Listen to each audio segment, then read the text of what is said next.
Bismillahirrahmanirrahim. Elhamdülillahi Rabbil alemin. Vessalatu vesselamu ala Rasulina Muhammedin ve ala alihi ve ashabihi ecma'in. Musulman doğanlarımız soraptır. Cuma gitmeli del, Cuma'nın şertleri yerine gelen ok diyenler bar. Cuma gitmek doğru del diýerler. Şol barada düşünürseniz diýip soraptırlar. Musulman doğanlar Cuma gitmek doğru del diýenler esasy harici tekfircilerdir. Ya da şol harici tekfircilerin gurrunlarından täsirlenen jahil kişilerdir. Olar näme diýerler? Plan yurt şeriat bilen dolandyrylmaýa, şonuň üçin Cuma düşmeýä diýerler. Ya da musulman hökümdarlara, musulman prezidentlere kafir, tagut diýerler we olaryň goýan imamlara kafir diýerler. Şonuň üçin Cuma gitmek dogry däl diýerler. Hatda musulman doganlar has geň yeri bularyň käbirleri özüniň Cuma gitmeýänini bildirmejek bolup Cuma baryp nefil namaza niýet edýär. Imamyň arkasynda durýar, emma niýet edenne nefil namaza diýip niýet edýär we ondan soňra öýünni, öýle namazyny okuýar. Käbirler bolsa 5-6 kişi bolup öýlerine Cuma namazy okuýarlar.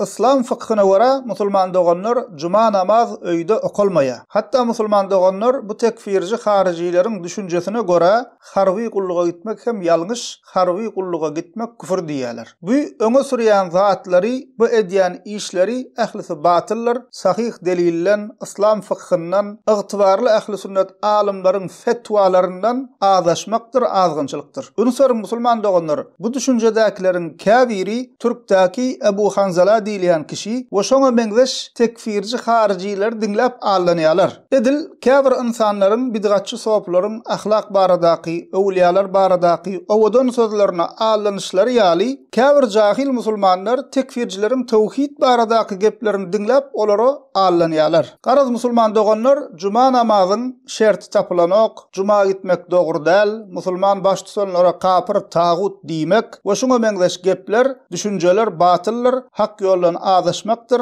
Harici tekfircilerin düşünjesidir. Tagut diýmek näme diýmek? Şeriat bilen hökm etmegiň hökmi näme? Bir musulman baş tutan şeriat hökmü bilen hökm etmese onuň hökmi näme bolýar? Bu zatlary, bu meseleleri ygtybarly ähli sünnet alimlerimiz düşündiripdir. Ilmi şolaryň fetwalaryndan, kitaplaryndan öwrenilýär. Yurdumuzda okulyan Cuma namazlaryň fıkıh tarapdan alsak hiç bir kemi ýokdur. Cuma namazyň hemme şertler musulman doganlar ýeri we ýerdir. Bu hil batyl düşünjeli kişilerden äge bolun allanmaň. Elhamdülillahi Rabbil alamin.